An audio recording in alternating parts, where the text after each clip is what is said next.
Stories with Brisco and Bradshaw. I would be Bradshaw, and that would be the WWE Hall of Famer, Oklahoma's favorite son, Mr. Gerald Brisco. And it's just two words describe this man: the Worm. That's all you need to know. One of the greatest characters of the Attitude Era, one of the greatest characters, period, and one of the best guys, period, as well. He is Scotty Too Hotty. Scotty, welcome to the show. Hello, gentlemen. How are you guys? Hey man, great, Scotty. So great to have you on here. John and I have been trying to get the Worm on here for a few months now. We finally tracked you down, and you're a man with a very busy schedule, and we appreciate you taking time for us.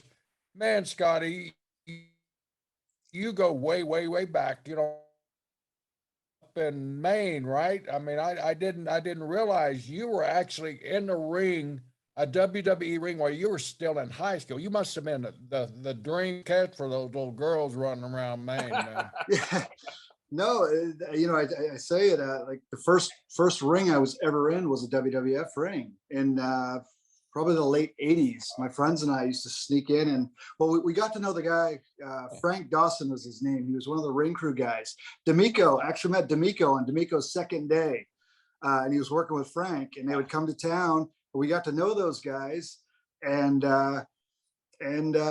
we would help them set the ring, and they would go to lunch, and he'd say, "Hey, I didn't say you could get in the ring, but wink, wink." And my buddies and I, 15 years old or so, we would get in the ring and mess around until somebody would come along and throw us out. And you know, I specifically remember Jimmy Miranda coming down, looking down from the concourse, and yelling at us and getting us thrown out of there. Another time, Arn Scotland showed up and kicked us out of the ring in Bedford, Maine. So pretty cool story, you know, to think all these years later, you know, I got to know both Jimmy Miranda and Arnold Scotland, and it's such a crazy ride, and so appreciative. And, you know, I was thinking, I just came from the gym before I called in with you guys, and I was thinking, like, so many career highlights with you, John. But then I think about life highlights, and I was just, we were talking before we went on, like being in, I was in Washington over the weekend, but I can remember you and I checking into TV in Atlanta and then sneaking off to go to the zoo to see the pandas, and also going to the World Trade Center, the towers, before they fell. The only time I ever went up in the towers was with you after a Madison Square Garden. We had an afternoon show at the Garden and then a nighttime show at the Garden. And then we had that break in between, and you and I went over, you know, and so it was pretty cool, man. And so think about this, though. You started with WWF in what, 95? December 95, yeah. So I was 22, almost 23. My daughter is now almost 21. So I was basically my daughter's age when we first met, which is insane, you know. And I think about that. My son is going to be 18 in October. I was 18 when I had my first match as an extra at WWE, and I just go like, I don't feel old ever. I just go, where did the time go? It goes so fast, you know. Yeah, you know, it's funny because a lot of guys don't want to see stuff. You know, they want to go to the hotel, they want to go to the gym, they want to go to the arena, you know, whatever they do as far as their hobbies. But we wanted to see stuff. And yeah. So we're the ones, Foley was like that too. Some guys are like that. They want to go see and do as much as you can since you're traveling places. Yeah, the Hardys used to call me the do shitter because I like to go do shit. You know, I never figured guys out. We go to the Europe, we go over to Germany, you know, where they got some marvelous castles and palaces and everything. And everybody, I'm just gonna lay in my hotel room. I'll lay in my hotel room and kill time. Man, there's this damn palace right down the street down here. Let's go down there, you know. You go downstairs in the lobby and try to find a few of the guys that were like you that enjoyed the sights and get in a damn cab and go visit. I never understood why they didn't want to go visit things. We're old country boys. John from Texas, I'm from Oklahoma, and you're up in Maine. There ain't a lot from where we're from, you know. So you want to go out and experience these things.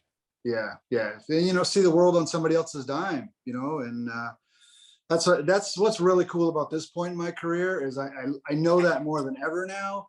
And my kids are older, so I'm able to stay longer if I want to stay somewhere or go earlier and just kind of, you know, see stuff and use this as a vehicle to travel and have some fun at this point. with really no stress. You know, I make my own schedule and do what I want. And as a matter of fact, that this Friday I go to I fly out to Tacoma, Washington, and I'll do a show there on Saturday. I do a seminar in the afternoon and then do a show at night. But I don't have another booking until the following Friday, which is in Northern California. Now I didn't want to fly all the way out to Washington, to fly all the way back to Orlando, to turn around and go all the way back out there. So I was like, what can I do that I haven't done? So I'm flying to Alaska for 4 days. I've never been there other than a layover. So I'm going to go to Alaska on the promoter's dime. Instead of flying me back to Orlando, they're flying me to Alaska, and then the second promoter's flying me from Alaska. So it's like I said, just using it as a vehicle to enjoy life at this point. That's awesome. What's the weather like in Alaska right now? Is it still everything? It was pretty cold when I looked. I think it was like high of 50, something like that. So yeah, I've never been. The only time I went, and I know you were on this flight, John, was we landed there on that flight to Korea. Remember the really bad one? We landed in Russia, and we were bouncing all over the place. And when Ric Flair, who's been in a plane crash that somebody got killed in, says this is the worst flight I've ever been on. Yeah. Oh my God, we're that's not good. No, that was a rough one. So we stopped and refueled that time, didn't we? Yeah, we stopped in somewhere in Alaska. I don't know if it was Anchorage or not, Alaska, but then somewhere in Russia. And it was Russia when we were trying to land. Yeah, Russia we weren't trying to stop in. Whew, yeah, crazy. I think I still have that poster of Willie B, the famous gorilla from the Atlanta Zoo. The guy that was there with you, I had it hang in my garage forever. That good looking freaking animal, man. That thing was majestic, man. Wait a minute, John. You got Scotty's picture hanging in the garage? I mean, wow. Well, that too. With the gorilla too. That's right. At least your picture is confined to the wall. Mine's out on a tree there with several holes in it, I think. Right. Just for me shooting at it, nothing else. Nothing else. Yeah, Gerald and I regularly went to a lot of places. So we were in a go-kart race one time down in South Africa. Really? Oh yeah, and Gerald somehow got underneath my go-kart. I'm not sure how. Hey, Scotty, this promoter, how bright is this guy? We're a bunch of wrestlers, and we got an afternoon to kill. It's an evening show. Of course, you know how early we get some of these venues and everything. But it was on the circus grounds there, and there was a tent set up, and John and I were looking around. We had all afternoon to kill, and we happened to look. There's a damn go-kart track across the field over there. We kind of looked at each other, shook our heads. Next thing you know, all the wrestlers are piled into those go-karts. This guy puts all the wrestlers on these go-karts, and he looks at John and I. He said, I got two special for you guys. He said, these are really fast. He said, go pick you out one. Be careful out there. Tell us to be careful. Now, we're sober, too. That's awesome. Running around. Well, mine isn't fast. I mean, he lied. John's is real fast. I think I just went haywire here. But anyway, so he gets around. He will slap me. He gets so far ahead of me. He turned his cart sideways, so I can't get around him. Every time I go, he's trying to block me. He's like Hermie Sadler out there, So finally, I got to get a good head going. So much for Jerry fixing his internet. Yeah, right. I broadsided Jerry in the golf cart going about 30 miles an hour. Wow. That's what he's trying to get to. Wow. And I think I was on that. I ended up on top of him and the golf cart. That's awesome. Yeah, I wish I did more in South Africa when I was there. I think we did 3 or 4 shows. I think we worked with you guys actually. It was me and Batista. I wonder if that was the same trip or. I remember the big circus tent thing. Yeah, it was probably up in Pretoria. I don't remember. Johannesburg. Yeah, huh. So how did you end up in the ring in WWE when you're 15? I mean, how did you end up getting attached to those guys that were part of the show? So what happened, the way we met them, we met Frank Dawson we were standing in line at the concession stands, and he gets in line behind us, and he has a WWF Ring Crew shirt on, polo shirt. So we start talking to him, and nothing major comes of that. Just have a little conversation with him. A few weeks later, we see him on television. He's a plant. He's playing a fan with Bret Hart. He had the Bret Hart sunglasses on, and Bad News Brown comes out of the ring, and he's in a program with Bret. So Bad News rips the glasses off Frank's head, rips them up, and and that's it. Well, next time he comes to town, we see him again. He remembers us, and we're talking about the whole Bad News thing. And from there, we just got talking to him every time they came to town and would help him set the ring. Probably, he had 3 extra guys helping him set the ring. He probably did it a lot quicker than by himself. And, back in those days, it was a different time, it was a different time. So you'd never do that now, and he would just let us get in there and mess around. And what happened was there was a guy who he said he had bought Rocky Marciano's old boxing ring. And he was there looking at how the WWE ring was put together, because he was trying to convert this old boxing ring over to a wrestling ring. And he saw us in there, who basically we were backyard guys at the time, never properly trained, but we had learned some stuff from an old, I think it was on NBC, but it came out on VHS years later. It was called Secrets of Pro Wrestling. And it, talked about working from the left side and posting on stuff and all the little basic stuff, And so we had basically self-trained ourselves in my mom's garage on a bunch of mattresses. And then, we get in the ring and we do all this stuff that we've been practicing in the garage. And this guy sees us and puts us on his first show in November of '89, which was a half wrestling, half boxing show.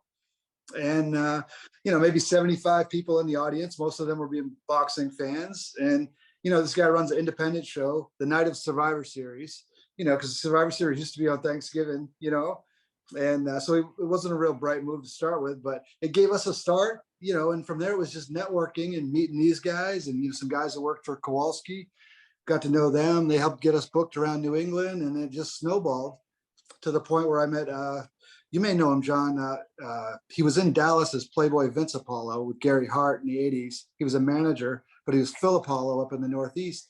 Met him on a show. He had been doing some extra work for WWE, and just talked to him a little bit on this independent show. And then a few months later, I may have not even been 18 yet, but he called me. I was working at a KFC cooking as a teenager. And he tracked me down, because I told him in the conversation we had that I worked at a KFC outside of Portland, Maine.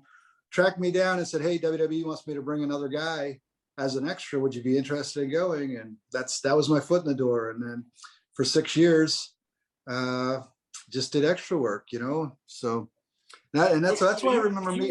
Were you never trained? Never trained. Shocking, right? When you look at my technical skills. Jerry used to say that about me too. You know what's funny? Yeah.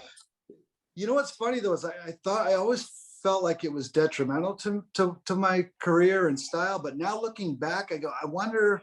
I don't know. I go, maybe it was a positive in some ways, because I had my own way of doing things, and it made me different. And I wasn't like anybody else. I don't know. It's just a thought I've had recently, where I always felt like it hurt me, but maybe it helped me, because you guys know, once you know the basics in this, the rest of it's just you figuring it out on your own, right?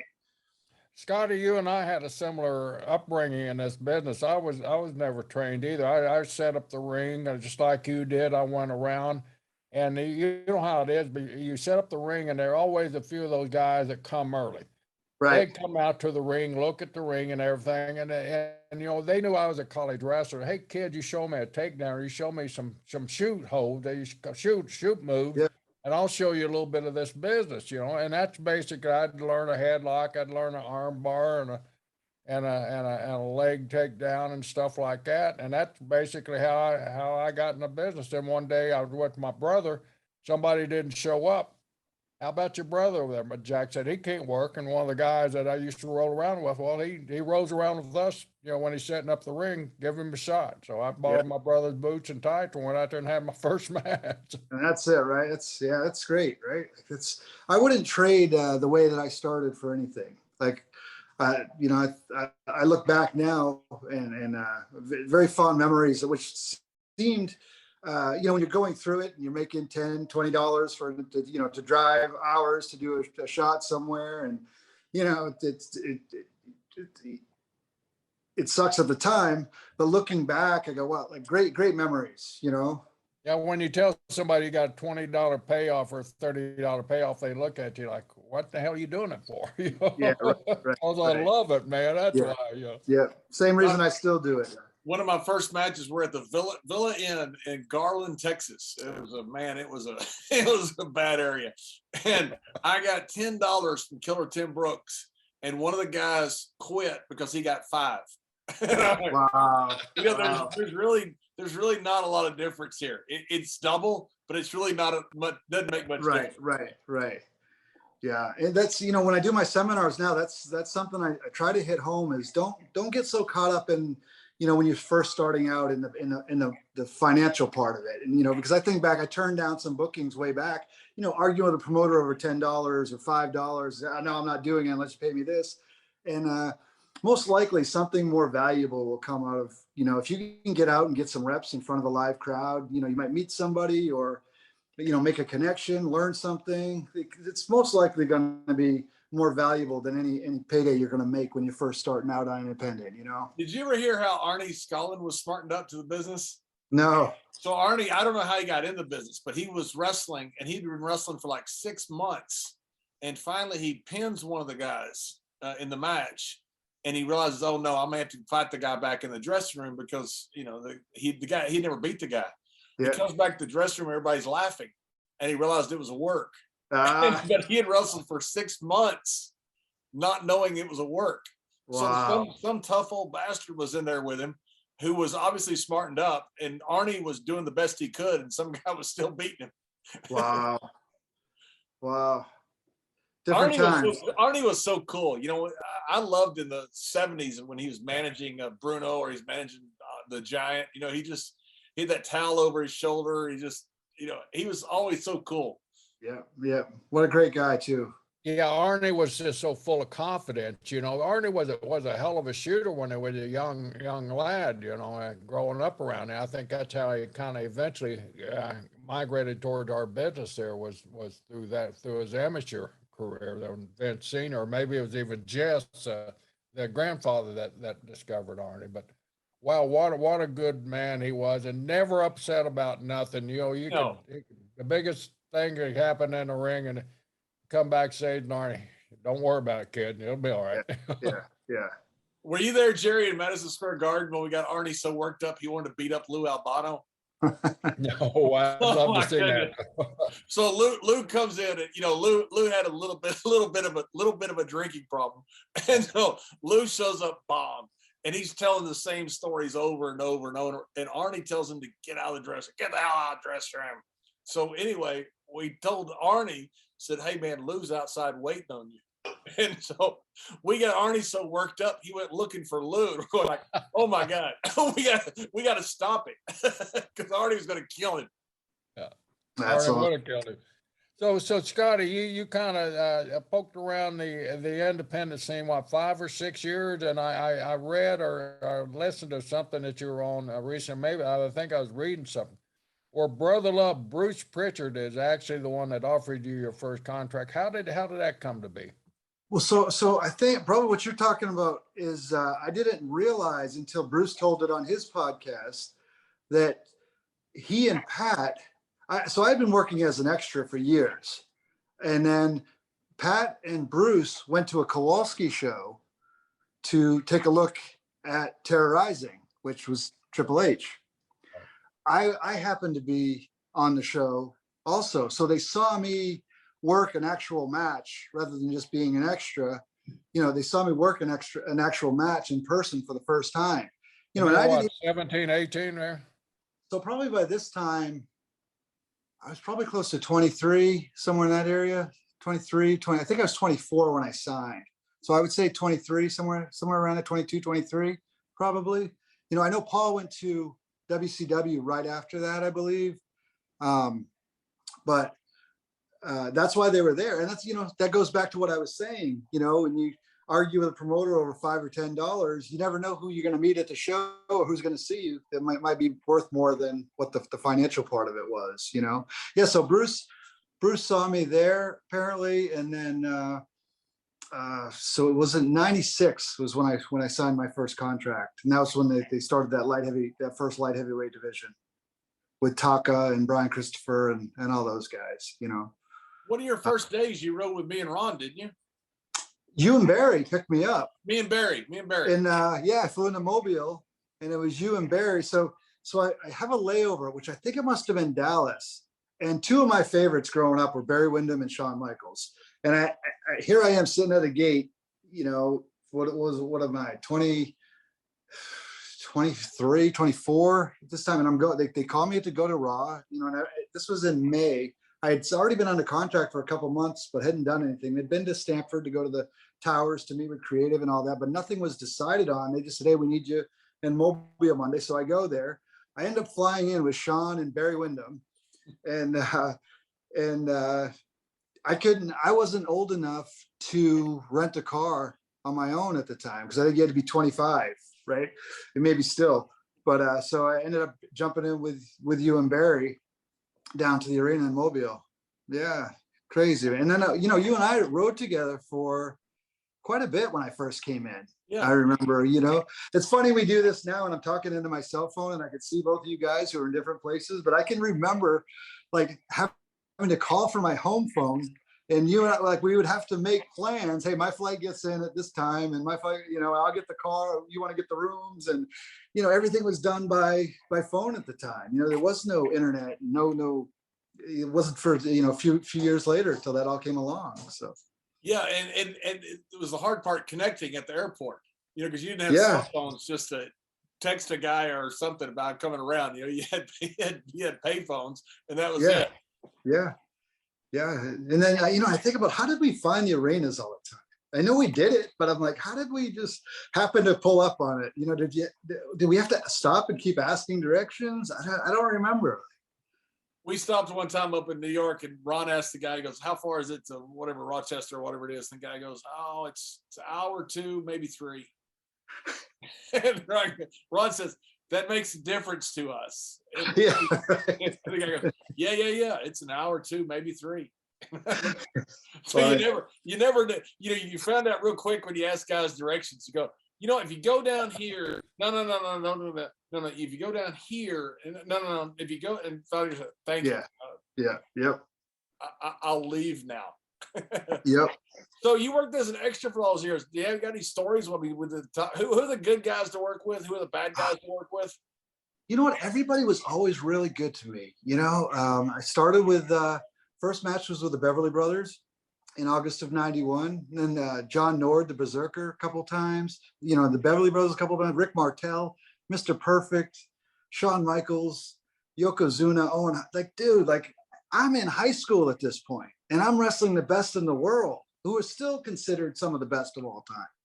You know, like how am I supposed to go from being in a locker room with Hogan and Undertaker and Sid Vicious, and now I have to go back and sit in class the next day? Like, how am I supposed to turn out normal? You know? Thank goodness you didn't. Yeah, right. So it's like I said, like what a ride. It's been so awesome, and just to do the things I've done and to have my career, you know, I think both, you know, all of us were part of the Attitude Era. What a time to be at the top of your game. I mean, it seemed like the entire world was watching at that time. You know, I can remember going to the theme parks. You guys know I'm a huge Disney nerd. I'd go to Disney World and you would see just, I mean, probably at least 10 wrestling shirts between WCW and WWE at the time. You know, that's when the war was going. You had, you know, DX shirts and Austin 316 and then the NWO stuff. And it was a wild time. And I think sometimes I even forget about how crazy it was until I see some of the footage and the signs and the crowds. And we were so lucky to be a part of that time, I think. Yeah, there was one time that the NFL had even talked about, I don't know how seriously, moving their Monday night show to Thursday night because the ratings were so good between WCW and WWE. I mean, the ratings were, you know, people say, will it ever happen again? There's not a chance. Well, I guess, yes, there's always a chance. very slim chance it could ever happen again, that two Yeah. shows get that hot and go into a battle with each other where one of them's going to go out of business in a Yeah. head-to-head show. Yeah. It was a crazy time. Like it was a real war, right? Like it was, You know, being an old timer, it used to amaze me. I'd go into an airport, and just like you said, and you know, I come from a time where there was no merchandising, none of that stuff. Go into an airport, and the kids getting off the plane, especially down here in Florida, all these spring breakers, you'd start looking around. Here are all these T-shirts, you know, Stone Cold, you know, APA, everything. And you'd see them they were the majority in the airport sometimes, you know, over NFL jerseys and over NBA jerseys. You know, and Michael Jordan was hot and all those guys were hot in the NBA, but I think Stone Cold and those guys were outselling the hell out of the NBA with their T-shirts. Wasn't it? Stone Cold had the #1 T-shirt for like 3 or 4 years in the world running. You know. yeah. Oh, yeah. You know, Scotty, Imagine. you remember how hot Steve was? I mean, every building we put his name on, we sold out. Yeah. Every night. It was Every night. insane. Yeah. And the shows were incredible. Oh, you ever see those cards pop up now and, you know, somebody tags you in something and you see the old house show cards, and it was from top to bottom. Like everybody was a star, you know, from Crash Holly to Kind Tai to us, you know, it was just, everybody had their place and everybody was a legit star at the time, you know, and it was just such an insane time and such a great time to be a part of. You know, Scott, your first run when Bruce come up to you and offered you that contract, and you know you're a young man, just you know trying to make it like all of us were at the business when you get your break. What was your parents' take on it? What you getting in the business and being this nomad running around the country and not and making $20-$30 a night? Did you have support from your family and all that? I did, which is crazy now, being a parent of kids that age. Like, I mean, I used to jump in a car and drive, you know, to south of Boston, which was 3 hours from my house, which means that here I am, a teenage kid driving through Boston, you know, and you know, Boston traffic still isn't fun as an adult, right? So driving down there every weekend, you know, and yeah, they were both very supportive. My dad was super supportive and was a fan of it all. And he went to a lot of stuff throughout the years. And my mom was just like, you know, whatever, you know, and neither one of them ever tried to steer me away from it, you know, and that's why I try to do the same with my kids. Don't do something for the money. Just do it. Find something that you love, and it will never, you know, I know that's a bit cliche, but it'll never be work, you know, you have to do that. You spend so much of your life working that you have to find that thing you loved. And that's you know, and that's what it's always been for me. I never said, hey, I'm going to work today. It was, I'm going to wrestle. I'm going to perform, you know, even when I started at the PC as a coach, I would catch myself telling the kids, hey, I'm going into work. And then I would change it to, no, I'm going to the PC. I don't want it to be work, you know? Scott, I just remembered when you were talking about your family, you cut a promo one time in Portland. You got in trouble over Old Heat, wasn't it? Yeah. Yeah. So what happened with that whole story goes way back to high school. What happened was here I am in high school. I promoted a couple shows for the marching band. I had some cousins and stuff in the marching band as a fundraiser.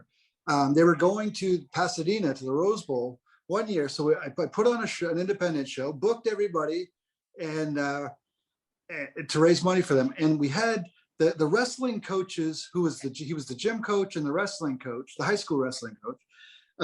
His office was in the boys' locker room. So he had a glass window, which is a little weird thinking back on. But anyways, I asked him to hang a poster on the inside of his office facing out, because I knew if you hang it in the boys' locker room, the boys are going to tear it down, you know? So, and he refused to do that. And he said, you don't understand how my kind of wrestlers feel about your kind of wrestling. And from that day on, and he was my friend's dad, from that day on, we never saw eye to eye. And then for whatever reason, whenever I would come to town with WWE, the media, the reporters would go to him to interview him, and the guy would bury me. And you know, and so I can't even remember what I said in that promo, but I remember part of it. It was not repeatable. Yeah. But it was awesome. We were popping like crazy. We knew there was real heat there. Yeah, yes. But he had what happened was he buried me leading up to that show in the paper. He said something about, he said I was a good kid, but I was no wrestler. That's what he said. Oh, wow. So I think I quoted that, and then I said we got 2 words for him. And at the time the DX thing was hot, and had the crowd do the suck it. Well, nothing was really said to me that day. But the next day I got to TV in Boston, and Vince pulled me aside and said, "What were you thinking cutting a promo on a local guy?" And I told him the story, and he didn't say much more, but he gave me like a little, almost like a smile, like he understood it, but he had to reprimand. Like I was defending us was what I was doing. You know what I mean? Oh, we thought it was great. I remember you said something about it because I got in trouble. It was worth every bit of it. Yeah. Guy. Yeah. And that was the night we all danced. You and Ron and that's right, yeah, and Bill DeMott.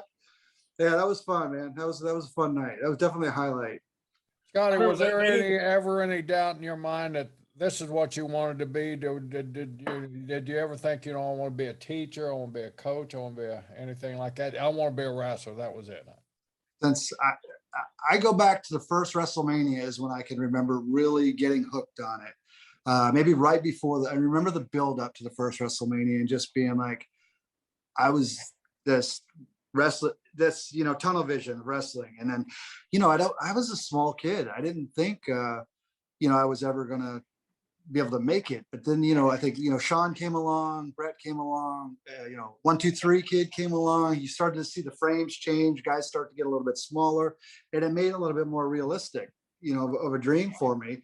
And then, I had no idea it would become what it did. And I would be able to go on and do what I did and have so much fun with it. I'm so thankful, so thankful for it. Even going back on this last time as a coach and being able to have the opportunity to coach, everybody coming up through and be a part of that and produce the way I did. And Mr. Briscoe, I can remember, I don't know if you remember this, Chavo and I had a match on Sunday Night Heat leading into a pay-per-view.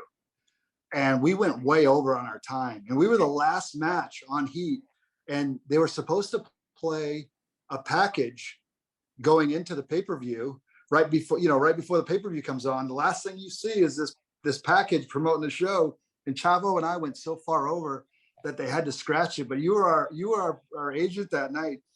And I didn't realize how important time was until you start being part of that side of it, So I'm sorry if I got you in trouble.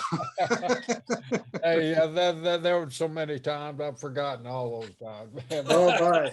We're all fans, and that's part of sitting there gorilla, and timing the matches out. You get, backstage, we as performers, we're watching our fellow wrestlers out there performing. We get into it as much as the audience. And it's sitting there. I remember watching these pay-per-view matches, WrestleMania, and I'm looking, man, this is heavy. This is going to go heavy. And, you start thinking, but not 1 second are you getting upset. I mean, you get upset internally, but not 1 second are you angry at anything because you're a fan. You're enjoying what you see. And there's no way that you want to interrupt the flow of that match and tell them, hey, man, go, get out of the ring. Right. You just don't do that because we're fans and we're all fans and we enjoy our fellow competitors out there competing all the time. Absolutely.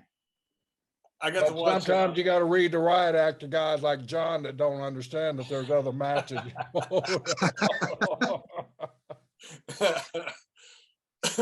They told us one time in a tent town, it was, I wouldn't even mention the agent because I didn't like him. But he said, how about we beat you and Ron first? And you could tell he's like kind of taking a shot at us, I said, that's a great idea. And I was, we're in the tent towns, of Hyannis and all the, the down at Cape Cod. Yeah. And I said, how about this? How about I just come in the ring? Because it was like us and the Brood and Edge and Christian and the Hardys or something like that. And I said, as soon as I climb the ropes, have Gangrel DDT me and beat me right there. And he goes, that's a great idea. So I go to the ring. Ron never gets in the ring. I look around. Ron still has his shirt on, his watch on. He's got no knee pads. His boots aren't even laced. And we come up there, Ron comes down the aisle, stops, I get beat, walk right back. We're in the car in the next town by the time the guys are out of the ring. Yeah, that's awesome, right? Awesome. Those are fun towns. Those are fun. Those are fun towns. Yeah, we had a good. I enjoyed the tent town.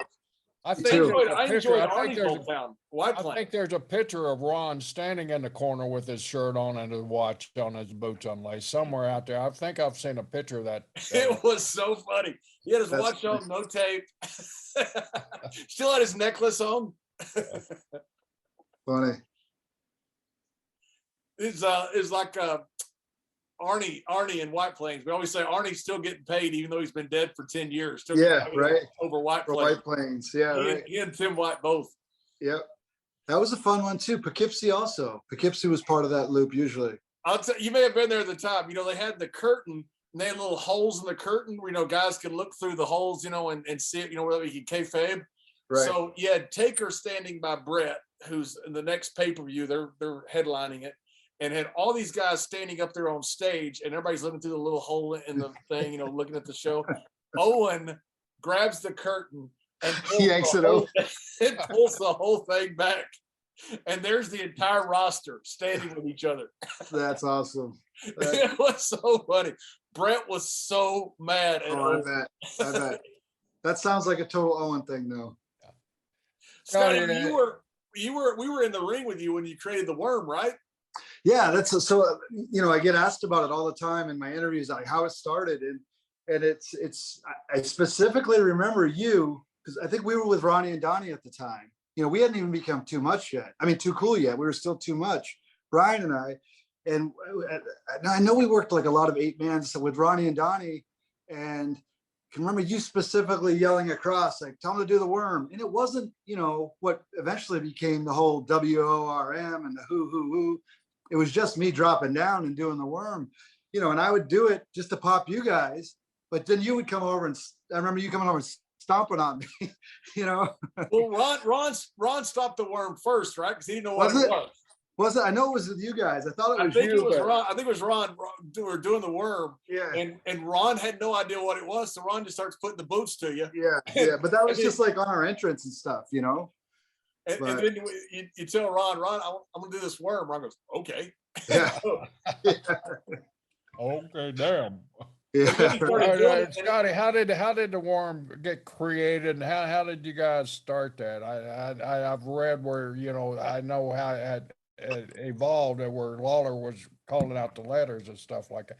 But how did that first night you guys were with John and Ron and the guys? How did that come about? So I was doing it when Brian and I were still just too much before the Too Cool thing, and I would just do it on the entrances and stuff like that. I wouldn't really do it in the match. But then once we became Too Cool, the day after we did a backstage pre-tape for Sunday Night Heat saying that too much was no more, but we're now Too Cool. So that we did that on Tuesday night. The next day we were in Portland, Maine, of all places, and Brian tears his ACL. So he's out for 6 months or so. They put me on some house shows in the meantime by myself. And, I knew I had this new character to work on. So I was just throwing shit out there, and I would, I remember working with Albert, and I would lay him out by the ropes, and I would just run and hit the other ropes, and I'd grab the ropes and put on the brakes, and I would just stop down and worm across to him. I was dropping elbows and headbutts and all kinds of different stuff, just trying it out. And I didn't know what I had, but I knew I was getting a reaction from the audience just from worming across to him, and then at some point I just started hopping to get to the other side. And that's when I heard Lawler on Raw one night say WORM. So, okay, now I need to make it 4 hops. And then with each one, ask him to keep doing that on commentary. And sure enough, it just worked. It conditioned the audience over the next month or so. And they were doing, they were spelling it out. And it just, every little piece of it just kind of fell into place over time. And I put a post out the other day just saying, like, it wasn't, I don't think it was what I was doing. It was the audience. It brought the audience into the match, and it brought them into the ring because they got to be the ones that yelled WORM and the who. It's kind of like everybody's catchphrases, and all of Rock's catchphrases. It brought them in. It made them part of the show, which was something really big at the time, you know, and it's something. And my Sorry? God, what a part of pop culture that become. And pretty soon you're having NBA guys, you're having NFL guys after a touchdown, and their celebration is the worm. Yeah, When you'd see that, I mean, wow, that had to give you something inside, man. I started. yeah, it's crazy. And it's even over the last couple of years, there's been some big uh, artists, music artists, rappers and stuff that put it in their songs, you know, and I'm like, how is this? Like, I was a mid-card guy at best. Like, how are these guys like 22 years later talking about this? But like I said to you guys earlier, like, these guys who are now in their 30s were 10, 11-year-old kids when this was at its height, you know, so it kind of makes sense, you know. And Scotty, you can say you're a mid-card guy, but if the arena had 20,000 people or 70,000 people or 200 people, every one of them loved the worm. Yeah. And when you would do it, they'd all do all the stuff with you, the woo, woo. It was awesome. Yeah, amazing. And it's still like, you know, it's still getting that reaction now, which it blows my mind when I go, you know, go over to Ireland or go to Scotland, and there's these kids that weren't even born when this thing was at its height that are coming along for this ride now. And it's, you know, it's probably a lot to do with YouTube, a lot to do with the network, and them being able to see all of this stuff and their parents turning them on to it. And it's just, it's. Where did you first get the worm? Where did you first see the move itself? So I've never to this day danced in public as myself, like at a wedding, in a club. Like, I hate all of that. I'm terrified of it, of dancing. But when I was in elementary school at 4th, 5th, 6th grade, breakdancing was really big. So, you know, the Break-In movie came out, and Break-In 2, Electric Boogaloo, and all that stuff was hot in the 80s.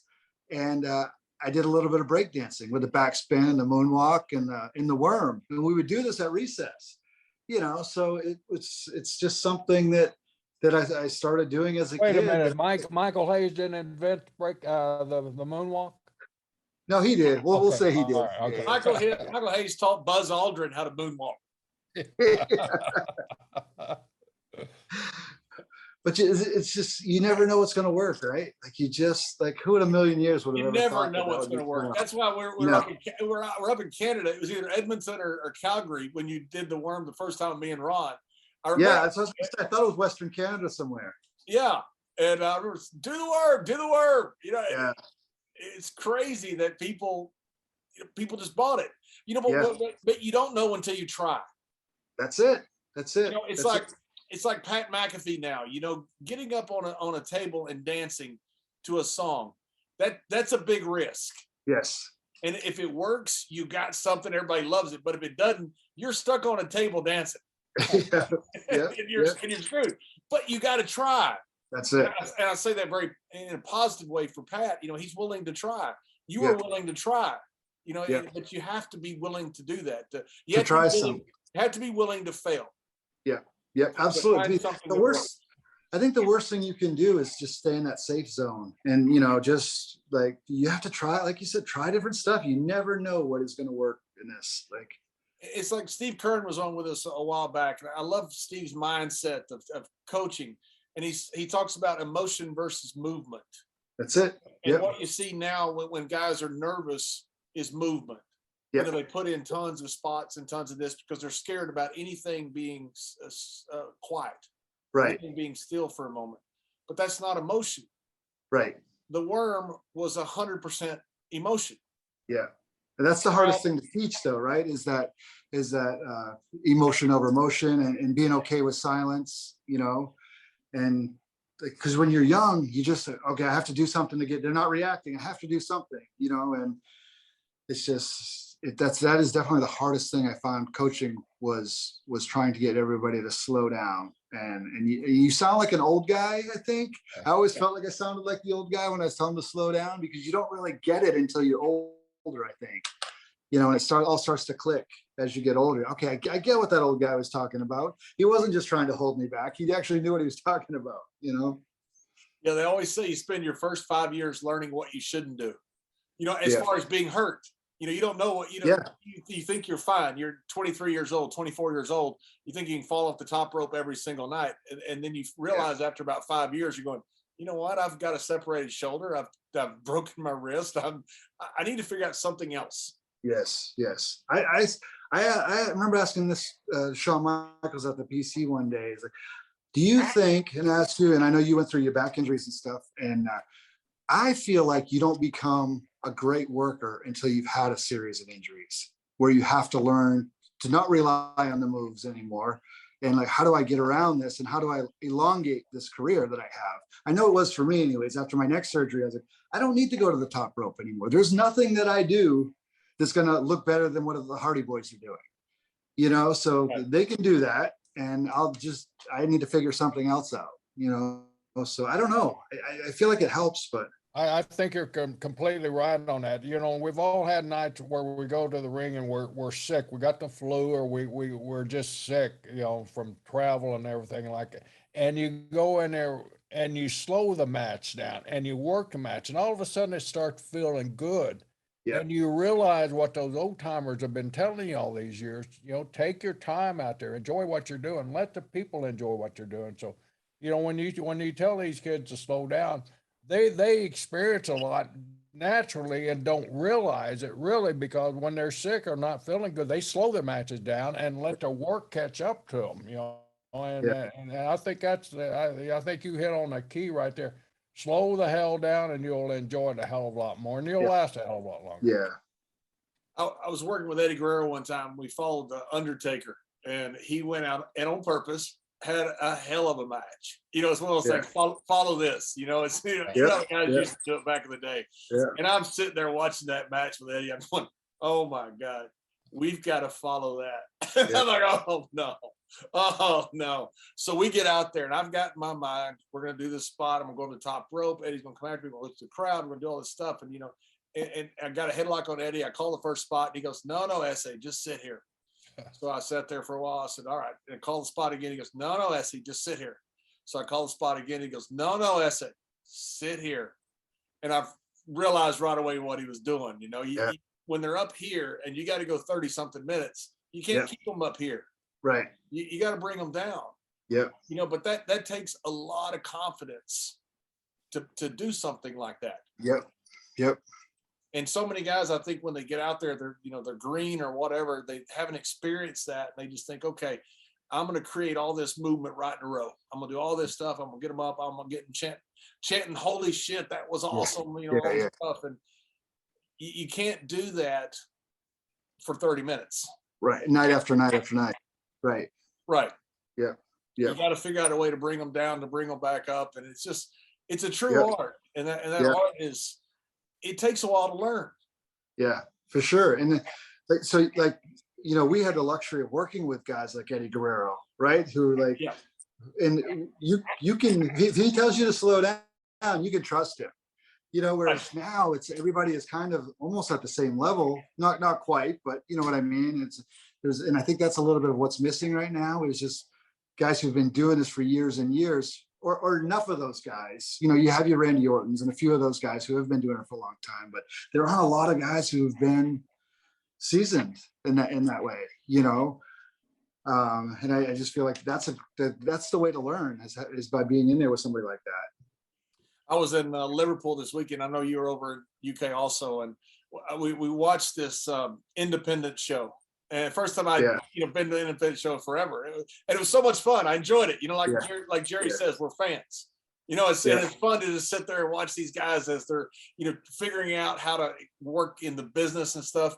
And there were some really good matches. And then they had this guy Grado come out from Scotland, who's and he was doing some comedy and some dancing, and the entire place went crazy. Yeah, they love him there. They love him. They love him there, but he's just an entertainer. Yeah. And he said, okay, which match do you remember the most? I guarantee you which match they remember the most. That's it, right? That says a lot, right?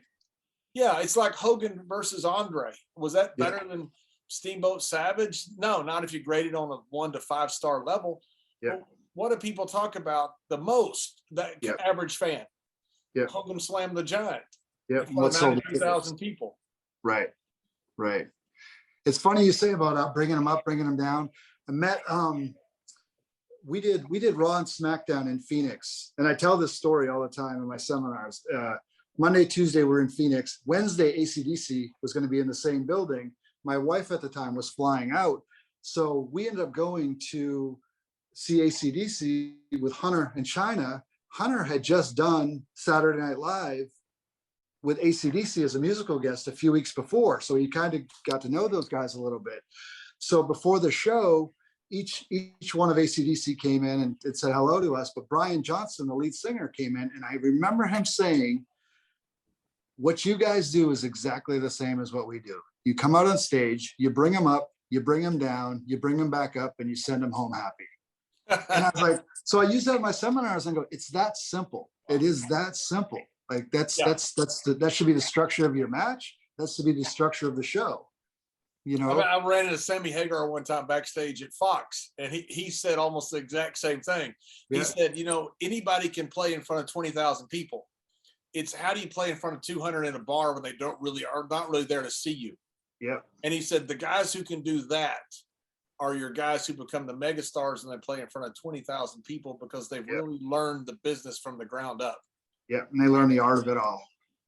And that's what, you know, we say all the time. That's why Kurt Angle is one of the most amazing guys of all time. Not just his work, but the fact that he came in sold out arenas. Yes. You know, he didn't have that background and that education of, you know, wrestling in front of 20, 30 people and learning the business the hard way. He had to come in on top. Yeah. And it sounds like, oh, that's really bad. It really is tough. It's a lot of pressure. Yeah. It's a lot of pressure. And for him to succeed as he did and be one of the most entertaining guys, it just tells you how great Kurt Angle is. Yeah. He was just, I think what made him so good was he was just so open to do anything. You know, he was his legitimacy, like everybody knew he was the gold medal, you know, Olympian. So he had the legitimate background. So when he did all the entertainment stuff, it was just amazing. It was amazing. I don't know if we'll ever see another one like him. I used to talk to Kurt all the time because some of the stuff, quite honestly, I get upset about. You know, I'd argue at production meetings. Of course, I was outnumbered. All old wrestler don't understand showbiz. You know, Michael PSA, quote Michael PSA. I'll show you Michael PSA.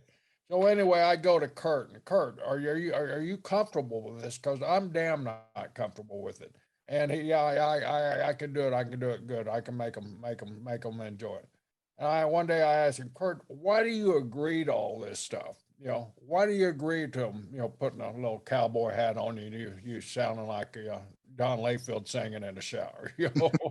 Why? And he said, That's funny. He said, I have so much confidence in myself that I can overcome that. He said, it doesn't bother me. He said, when you live with confidence like that, he said, you can do anything and make them believe it. And he could. Kurt could do it. Yeah, he was so good.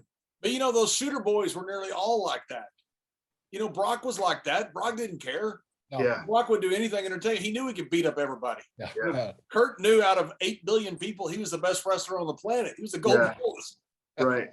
You know, and it's funny because of the shooter guys that come in were always the guys that were the easiest to work with because they knew it was a work. Yeah. And they just have a mindset about it. Kurt told me one time, he said there were some guys playing some ha-ha with him in the ring. Not really, just kind of ha-ha. And Kurt didn't like it. And he pulled me aside one day. He goes, what do I do? And he was asking, is there some professional wrestling, you know, thing that you do? And I said, Kurt, you won a gold medal.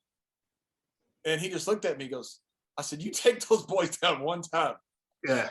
It stops. I promise you. And that night I was sitting there, I told all the guys, y'all might want to watch this match. Yeah. John, sure enough, he took them down. He didn't hurt them. He just took them down. And they're like, oh my God.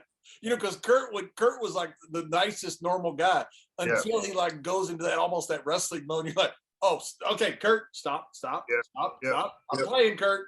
Yeah. Kurt was so nice, the guys thought they could take liberties with him, you know, and get by with it. And they did because Kurt was such a nice guy until somebody like Layfield smartened him up, you know. Do this. And it don't take long once you resist that. It don't take long for everybody to season the system. He was Right. so proud of himself one time. We were in a match in, I think, Earl's Court or O Arena in London or something. It was a last man standing match, and we double hit each other with a chair, and we both have a double knockdown. So Kurt tells me afterwards, he goes, I got up at 8 and fell back down. Technically, I won. Dick. Right. It was so good. It was so funny. He was good. He was awesome. But what an entire crew we had back then. I mean, Oh, you and Brian were so good together. which was crazy because I mean, we didn't really hang out outside of the ring. Not like you and Ron. Right. know? Yeah. Like, I mean, You we guys really had a did the- completely different lifestyle. I mean, Brian was a guy that enjoyed the nightlife and enjoyed his beverages, adult beverages, and all that stuff. Where you were married young, and you're starting a family, and you're one of those guys that. And thank goodness I got some great stories about you saving your money. You coming to me for advice when you should be going to that guy up in the corner up there for advice. But you and I, we invested in properties and stuff like that. And you were always bleeding me for information, which I was really impressed, Scotty. I thought it was great that somebody, had listened along the line and knew how to go about their life after. Yeah, I guess I was always afraid of the life after, and that's, it kind of goes for the That's a whole. good fare to have. Yeah, and it's, I can't say I did so well in the real estate bubble, but None of us did. but no, it's all good. And I was always like, I would always see these old guys who were like, broken down and didn't have anything at the end, and that was always a fear. It's kind of the same reason I didn't fall into the drug scene. I think, I just saw so many guys ending up the same way in a bad road. It scared me to death, literally. Like where I just didn't want to end up that way. So I was the same way with pills. When I was started in Texas, I saw guys addicted to pills, and so I never took them. Even when I had surgery, I wouldn't take pain pills because I saw how addictive they were. Yeah, they scared me to death. Yeah, same here. Now I got a ton of other vices. Really? yeah, but pills are not one of them. Yeah. How did you guys get Rikishi? That was one of the greatest things ever. Once you guys added that big monster, who all of a sudden people realized was this really entertaining guy. Yeah, so I remember Brian and I came back together after his ACL tear. We came back on a Raw in October of '99, and then we were kind of by ourselves until somewhere in late November, December. I thought it was December, but I might be off a little bit on my dates because I know. Yeah, no, that was right. They put him with us in December, and all I can remember is Michael Hayes saying, Junior's going to come out and save you guys. It was something with the Mean Street Posse, and I think British Bulldog and Val Venus may have been involved, and Rikishi's going to come down, make the save, and then we want you guys to do like a post-match victory dance. And I just thought recently, I wonder if that was a rib that backfired. Here you have this 400-pound Samoan in a thong. You have Brian and I acting like goofs out there. And then, we want you guys to all dance together. It just kind of feels like it could have been a rib that just kind of worked out for us, but whatever it was, man, I don't know. It was, I always say, like the three of us at the time were pretty much on the chopping block. And then we got together and it was magic. Like I said, you guys were on fire. I mean, you guys were as hot as anybody we had. No, it was crazy. It was, so if you think this is something crazy, they put us together in December. In January was the Royal Rumble where we danced in the middle of the Rumble and had that crazy moment that people still talk about, 22 years later. So we were only together for a month at that point. And here we are at Madison Square Garden, sold out in the Rumble, doing the dance in the middle of the Rumble with everybody on their feet, standing up, clapping. You talk about like having a rocket put on you, like it was a rocket. for sure. But we were surrounded by amazing characters. Everybody at the time, like I said, everybody had their thing. Hardys were doing all the stunt stuff, and then Edge and Christian were doing their thing, and they were a little bit of comedy, and then you guys were just beating the hell out of everybody. Dudleys were beating the hell out of everybody, and they were a bit of a hardcore team. We were a bit of comedy relief. You guys, even though you guys were tough as hell, but your backstage stuff would be comedy, really. So it was like everybody, Rock, Austin, Undertaker. It's insane to think of the lineup. Godfather, Val Venus, Gangrel. Yeah, the New Age Outlaws. It was insane, the roster. Yeah, so it was, we were surrounded by phenomenal characters at the time, and it was just, like I said, my career peaked at the right time. But you also had selfless characters, at the time. Yes. So like me and Ron, it was a rib. They asked us to dance with you guys. We didn't care. No. They thought we'd care. Literally, they came to us and you could tell it was tongue in cheek. We want you to dance with Too Cool today. Like, that's fine. Yeah. What are we gonna do? Bitch about it? It's a work. Yeah. And the audience loved it. They loved it. Oh my God. We got out there and danced until they finally said, guys, you got to go home now. You got to quit. Yeah.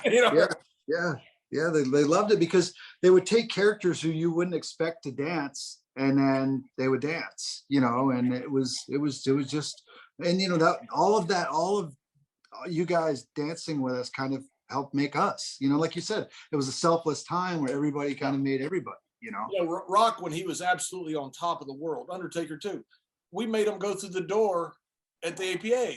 Yeah. And they played along with it. Yeah. You have to, right? Yeah. Yeah. It's like it was the roster back then. Everybody was selfless. He was like, we're put over Too Cool today. Awesome. We get a dance. Yeah. It's going to be awesome. Doesn't matter. But what are they going to remember at the end of the? Yeah, when they're walking out of this building at the end of the night, what are they going to remember? The guys that had been in the office at that time, that was one of the greatest things as an office guy, to see all this major league talent being so selfless. We all knew it was for the good of the house and good of the business. There were no selfish people there. There were selfish people, but it never came out during the course of an event. Everybody worked with each other for the betterment of what we were doing, and I think that's what made it click so well, because you guys were a true team at that time. Oh, for sure. And everything was sold out at the time too. So it was like every night seemed like it was sold out. If it wasn't sold out, it was like, all right, what's going on? Is Madonna's in town? Madonna's next door? Like, something's got to be. Well, why are there 100 tickets left? But it was almost literally every single night we were selling out. So it was hard to be anything but happy, I think, at that time. It was just such a great time. And a lot of it came from the top down. Oh, for sure. Stone Cold was such a performer. Yeah. The Undertaker was such a performer. Shawn Michaels, Triple H. Those guys, you couldn't get them to go under half an hour. No. I don't care. I'm not trying to make fun of the town, but it's a small town. I don't care if we're in Poughkeepsie. Yeah. They were going to go half an hour. They were going to give people who paid money, just like that was Madison Square Garden, and they did that every single night. And when you got your top guys out there that are that giving to the fans and cared that much to say that fan paid money, I'm gonna give that fan their money's worth. Yeah. The whole rest of the crew just kind of falls in line. For sure. And I can remember we would close those shows a lot of times. Brian and I would go on early, and then Rikishi would be in the main event.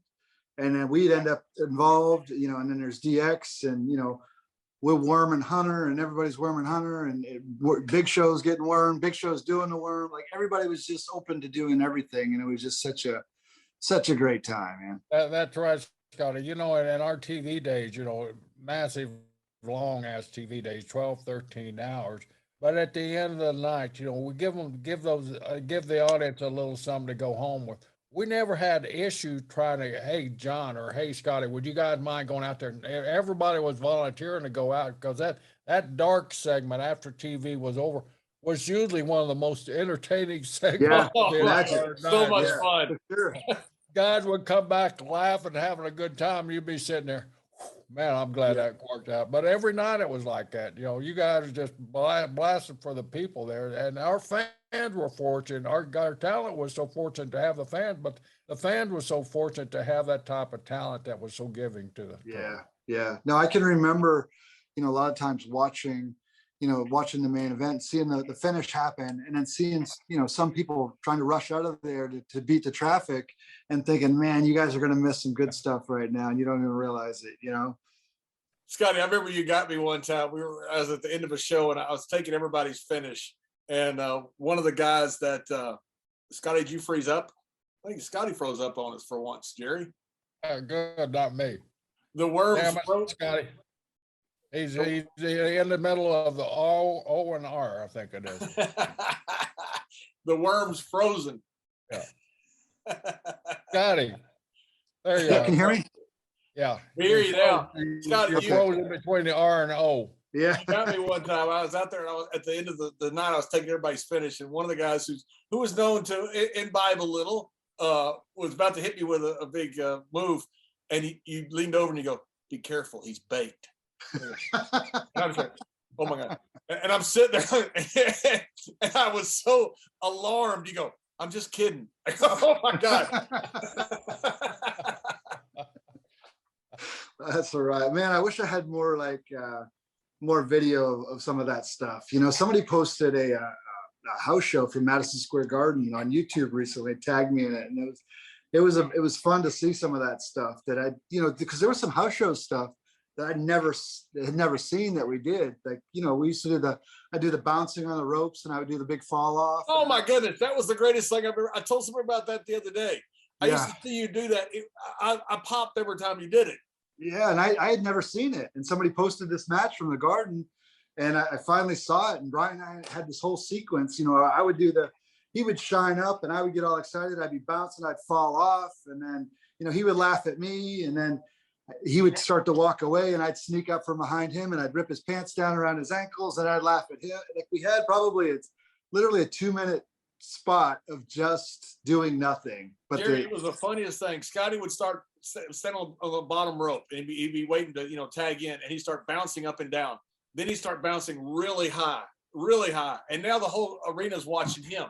Just watching him bounce up and down, and he, his character, he's wrapped in his own mind, he's in his own world, and then he would miss the rope, and he'd fall, and he'd go all the way to the floor, but he'd get right back up like he's embarrassed and hold back onto the rope. It was one of the highlights of my night every single time. Yeah, that was crazy. Did you ever do that on TV? I think I did it on the 9/11 show, because they wanted no storylines. It was just kind of a lighthearted night, and I'm pretty sure I did it on that show from Houston. Yeah, you were on the crazy show. You were on the flight. I remember now going into Perth when Nathan Jones quit. Yeah, that's right. That was on that same trip, from Alaska, the bad plane ride. Yeah, that's right. We almost had the plane crash in Russia. Yeah, and then we went Seoul, Korea, Singapore, and then Perth, Australia. Yep. What a crazy! Who booked that? Yeah, I'm just shaking my head now. Listen to those sounds. Wow. Yeah, it was an 8-9 hour flight every night. Every night for a one-off.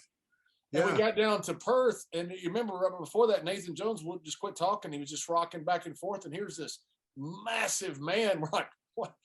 This may not end well. Yeah. And then he was going over that night, I believe. Yeah. It was his hometown, and he had it. He just grabbed his bag and walked out. Literally walked out of the backstage arena. Yeah. Never came back. At the event, right? At the event before the match, and he was going over. It was his hometown. What, had something happened that week, or no? It's just I think the travel drove him crazy. To my knowledge, nothing happened. I talked to him several times because he would always, it was crazy. He would ask me about monetary policy in Australia. He was a sharp guy. Yeah. And all of a sudden, he just decided that he didn't want to be in WWE anymore. And just got his bag and walked out. Yeah, that was a pretty rough travel schedule on that one. So. Then we flew back from Australia, from Perth to the Gold Coast, and refueled, and then flew back to wherever and to TV. Yeah, we landed. Do you remember we landed somewhere and there was something wrong with the plane and they'd order a part? Yeah, that's right. Yeah, sure. It was the worst tour ever. And that was just, all in about just 4 the days. just the sound of it, all the different countries, and like you said, that's a 9-hour trip every night. That gets you. I think Yeah. that's when Michael Hayes had the book. His geography that ever was. All right, let's send them to Perth, Australia. Yeah.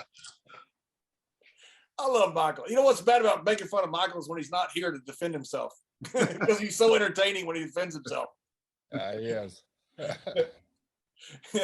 So Scotty, you when you retired, you decided to go over to NXT and share your knowledge over there. That's such a rewarding position, isn't it? I mean, it's so much fun to share your knowledge with these kids. They're all wanting to know how to do things the right way. Yeah, it was great. I had no idea how much I was going to enjoy that. Like I said, I never went to a wrestling school or was never trained, so it was intimidating to go in. And I was like, I don't know, if I can do this, but I did. I fell in love with the job and really enjoyed it. And and it gave me the opportunity to not only coach, but like I said, to produce on a TV end, and then to produce the NXT road shows, the live events. I was the main producer on the traveling road shows for probably the last year or two. It would always be me and somebody else, but that was really my wheelhouse, was the live events. And I didn't really enjoy producing TV all that much, but I loved producing the live shows, because it was putting together a live show was similar to putting together a match for me. So, like we said, bring them up, bring them down, bring them back up, send them home happy, and I think I took a lot of that stuff that we used to do, that we talked about in the Attitude Era, where we'd always leave them on a super high note, where we'd send guys out there and, have a big bang at the end and send everybody home happy, and a feel good moment where the audience feels like they're seeing something special that the next town's not going to see, or they didn't see the night before, and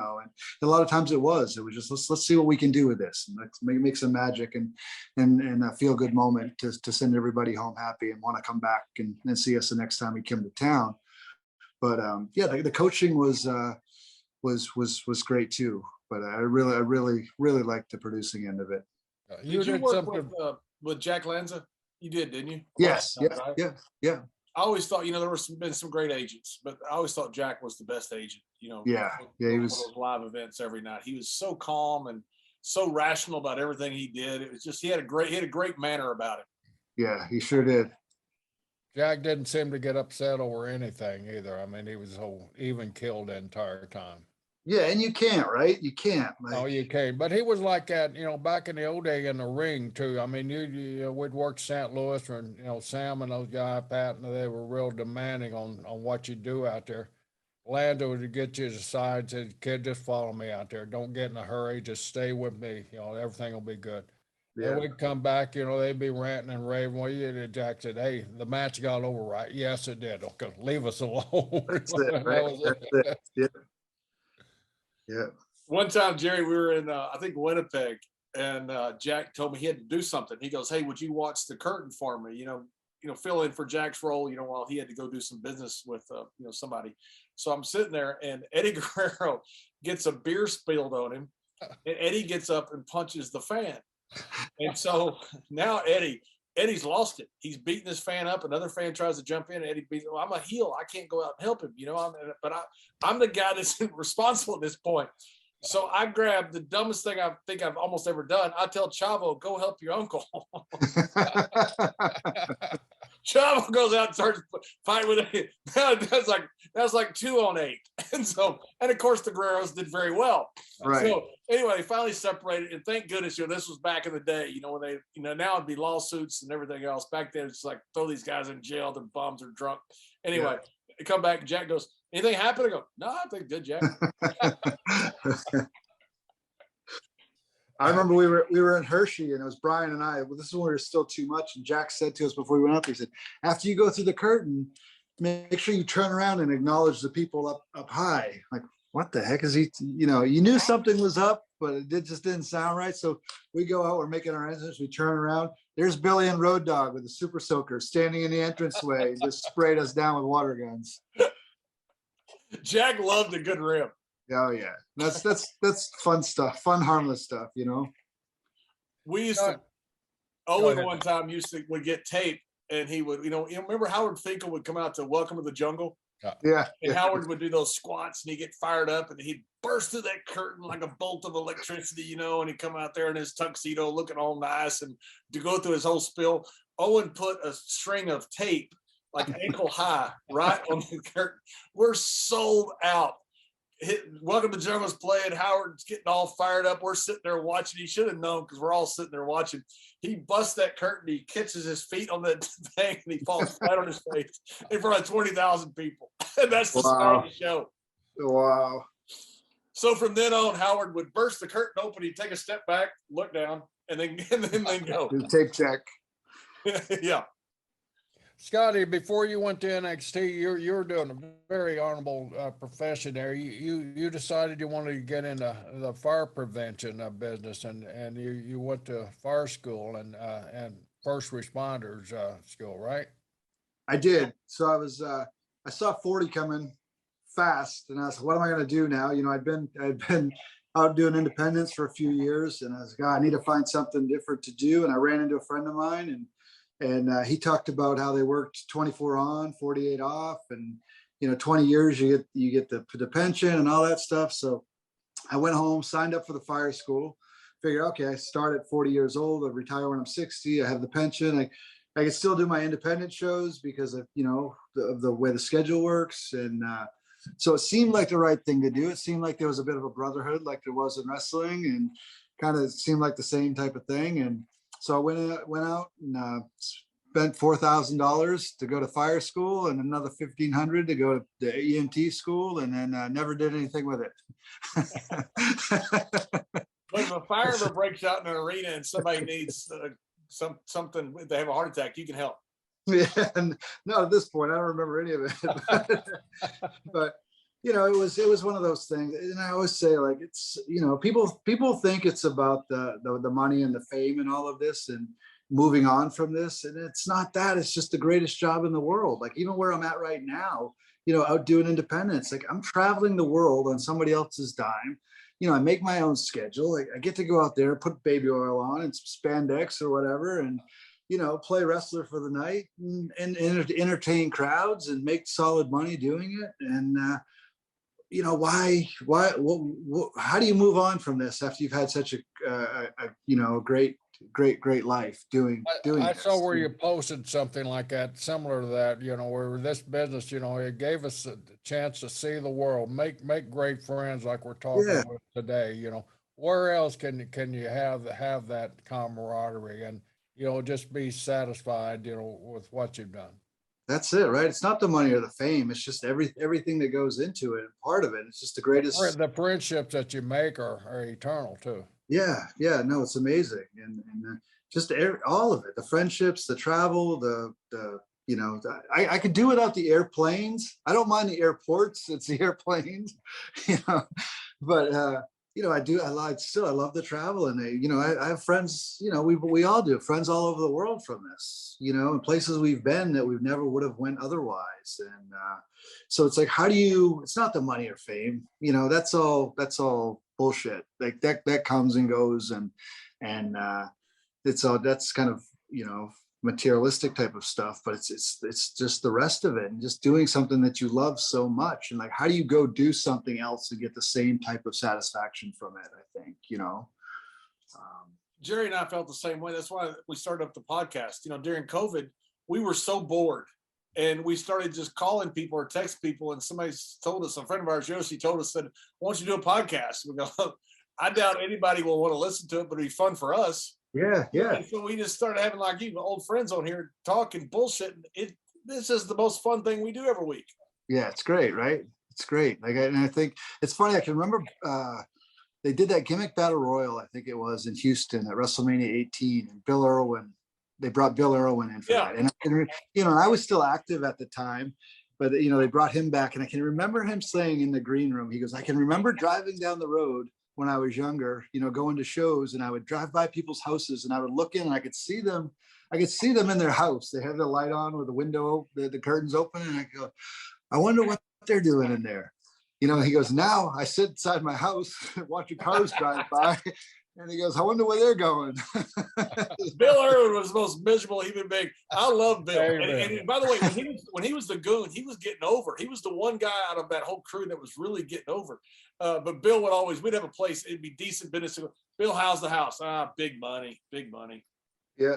All he'd ever say. That's funny. He used to always say that about Bill. How's the house? Yeah. Big money. Big money. That's funny. You know, you may know John Tatum. Yeah, Hollywood, absolutely, yeah. So He's I've- the one that got Michael Hayes into the business. His dad ran the Pensacola Fairgrounds. Yeah, I Really? worked with Hollywood. Hollywood was good. He was a Yeah. heck of a worker. So I've never met him, but the whole who I stole actually. Yes, He used to do that. You remember that? He would do that when they would introduce him. I've seen him do it 100 times. So that's where that came from.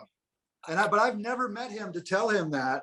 I've never, so this bullshit move that I came up with, I stole from this guy that I used to watch when I was a kid. And I just used to, I don't know, that's unique. Something about that. And that's where the whole who at the end of the worm came from, was John Tatum. Hollywood did it as a faux judo karate guy. Right. So he'd act like he knew karate and he'd do all this crazy stuff. He was a heel and he Yep. do all this crazy stuff.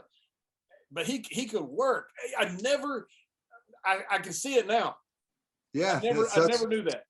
So that's what it was like. I had all this build up to this bullshit move, so then I did this, it was like a martial arts type thing at the end, just to drop the chop across the chest, and I'll get blasted on Twitter still, every once in a while, somebody, the keyboard warriors will talk about all that work just to do a stupid chop. Yeah, well, idiot, that's what made it work. That's what made that work. You didn't think I didn't know what I was doing. Like, I'm doing all of these theatrics just to get to this chop. If it had been look at the people's elbow. Yeah, same thing, right? That's all that work for a move that's horrible. Yeah. But what do they show when they show The Rock? They show the people's elbow. Yeah. I mean, it's a hokey move, but everybody loved it. He has some great matches. But what do they show? They show the one thing that creates the emotion. Yeah, so funny. That's so cool about Hollywood Tatum. I heard he was a Florida guy, but he lived up that way. But I've never met him. Yeah, his dad. I've never met him either. I don't know if his dad worked around the Pensacola Fairgrounds or anyway. Him and Michael Hayes broke in. He helped break Michael Hayes in. That's funny. Huh. He's the one, huh? Yeah, he's the one. Damn. Yeah, Tatum can work. Bill Irwin can work. Bill Irwin's brother Scott was the one that invented the superplex. Really? That's where Bob Orton got it from. I remember him.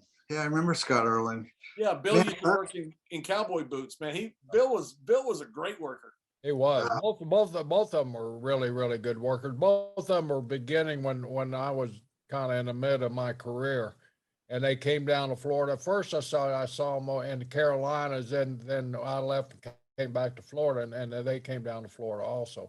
That's where they really started getting over down here in Tampa, really starting to discover themselves that they could go, that they could be players in this business. Huh. So, Scotty, the story was, I think I asked you, I don't know if I did or not. You asked for your release from NXT, right? Yeah. Are you happy now with what you're doing? Would you like to be back coaching? Or No regrets. No regrets. I had to do it. I knew I was starting to feel similar to how I felt in 2006 when I re-signed my last talent contract. I signed a three-year deal in like 2006, and the first contract that I was handed in 97, I couldn't sign it quick enough. I didn't even read it. I just, all right, where do I put my name and send it back to them? I never even really read it, And that was the days. You remember the old contracts was like what, 14 days at $150 a minimum or something like. It was no one-sided contract in the history of contracts. Yeah, and it was that thick. Yeah. So here I am in 2006 being offered, a guaranteed, a contract with a guarantee in it, and a 3-year deal, and I sat on it for a month. And I was talking to my wife at the time, and I wasn't happy. I wasn't really doing it, just kind of floundering, just a body really, working with the flavor of the week or working dark matches with, somebody that you knew was never going to do anything, and just getting beat up and just no direction, and I felt like, okay, it was time to go. But I ended up signing the contract, and then short time later got released. And then started to feel the same way at NXT over the last, over the last 6 months that I was there to a year, maybe, things started to change a little bit, and the vibe started to change, the energy started to change.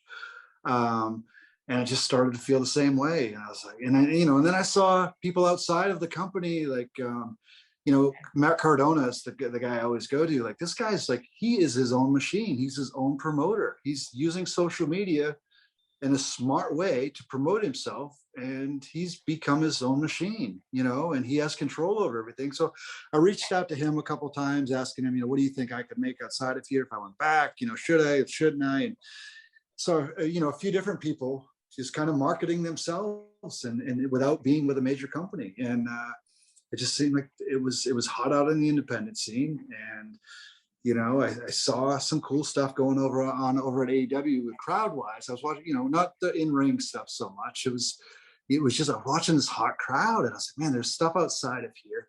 And it looks like some people are having fun, so it was a bunch of stuff. Like maybe it was, it was part me, it was part them, it was part combination. It was part me going through midlife crisis of wanting to wrestle again. I don't know, but I felt like I had to do it. And if I didn't, all the cuts were going on. Also, so many releases over the last, how it was over the last year or two with once COVID hit, and I just felt like my days were numbered. And I promised myself on the coaching run that I was going to walk away on my own this time, and that was a goal I had. And I keep saying, other than having my kids, me asking for my release and walking away on my own is the proudest thing I've ever done. Just because thankful for everything I ever got. We wouldn't even be having this conversation if it wasn't for them, and all the stuff we've talked about today.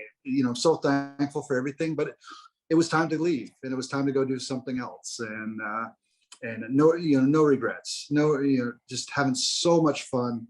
I leave Friday for, like I said, doing the two West Coast shows with the Alaska thing mixed in there. I've done, I've only been back at it since January 1st, and done 2 UK tours, and they're UK tours where I have some downtime and I get to see some stuff and hang out with friends that I've made over the years, and going back, like I said, just got back from the UK, did a week in the UK, going back in July for 2.5 weeks, and I'm going to be able to take my son with me and have him over there with me, then going to New York in May or June and taking him up there with me, doing another trip to New York and taking my daughter. We're going to do the whole Broadway thing for the weekend. So do your kids have any desire at all to see the business or to get into business?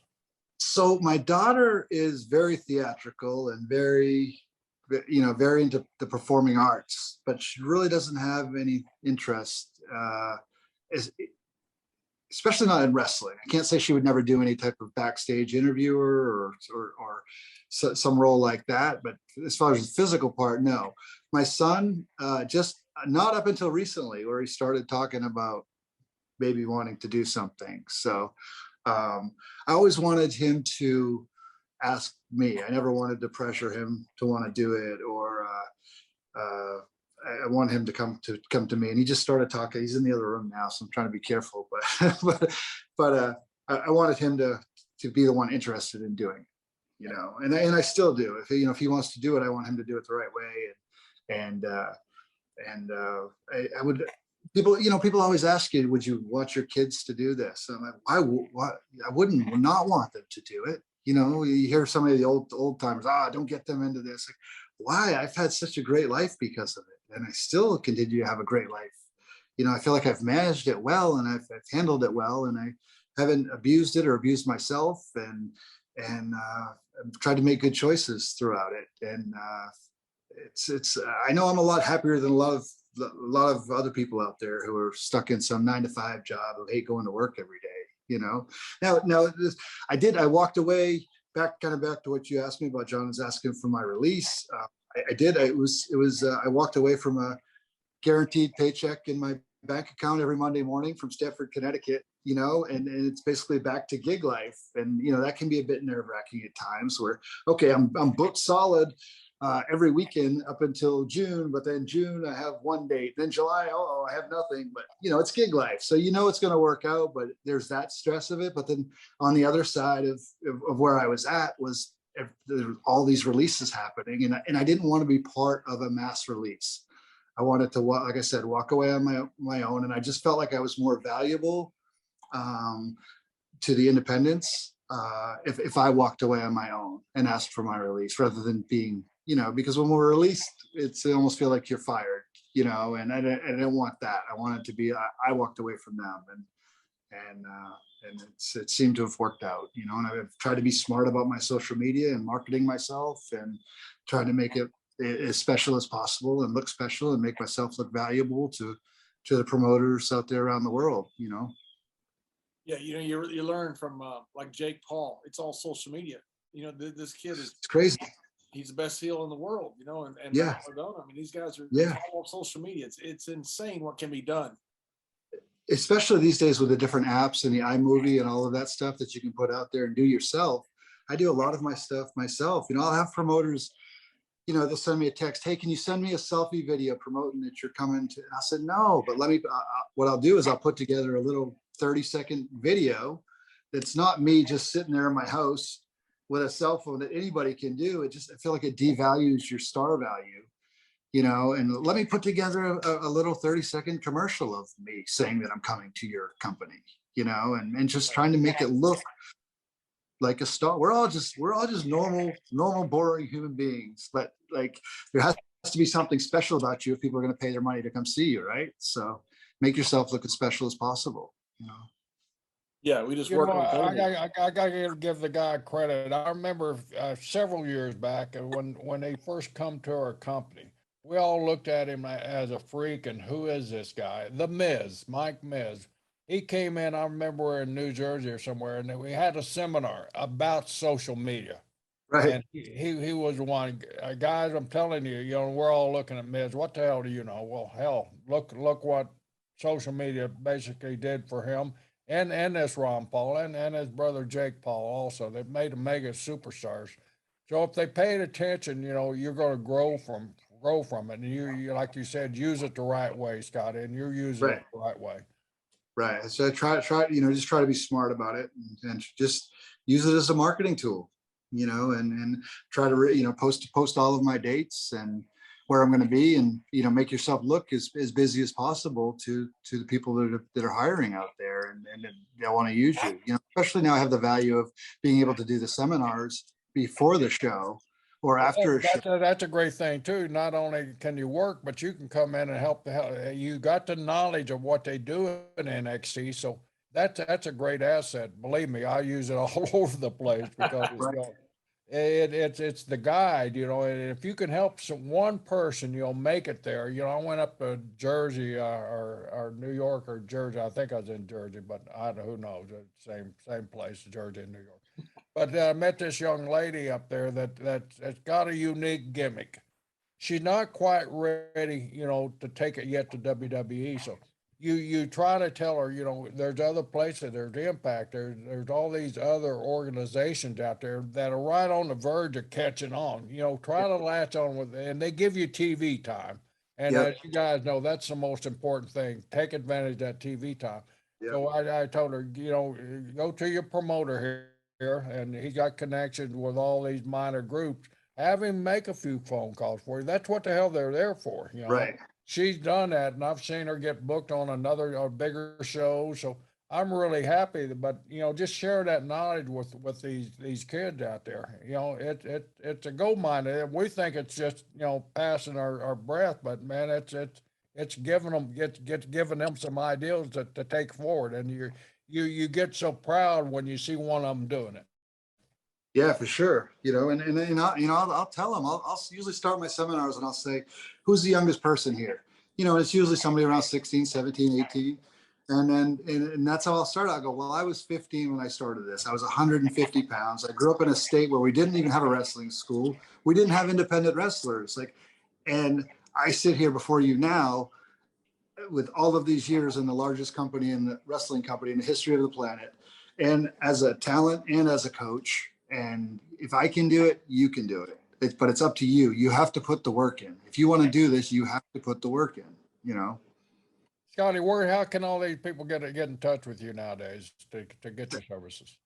I'm all over all of the social medias, Twitter, Facebook, and Instagram as the Scott Garland. And then from there, I have email addresses. I'm very reachable. Right. So. Well, Scotty, you and I have had such an intertwined career, from both sightseeing, traveling together, and working together. We worked together a ton of times over the years. Yeah. And so when Jerry told me that he had got hold of you finally to come on the show, I was so excited to hear it, because I've always thought you're one of the good guys, and I've always thought the world of you. So thank you so much for coming on our show with me and Jerry, the two old guys. No, thank you. And I think how did I not get, thinking about this morning when I was in the gym, like people have asked me this, how did you not get like picked on and beat up and stuff? And I was like, I've always just said, like, don't be a dick was always my answer. But then I think back, like, I was riding with you pretty much right out of the gate. So that may have played into it where, I was kind of like your guy, and like, they just kind of left me alone because I was with you. But then, and then Glenn also, I rode with Glenn for a long time. That's right. Yeah, yeah. But on the other hand, riding with John, everybody hated John, and they beat the hell out of you because they knew they only couldn't beat you the hell out hated of me, John. Jerry. Yeah, and still do. Scotty, thank you so much, my friend. Thank you, guys. Great talking with you both. Thank you so much.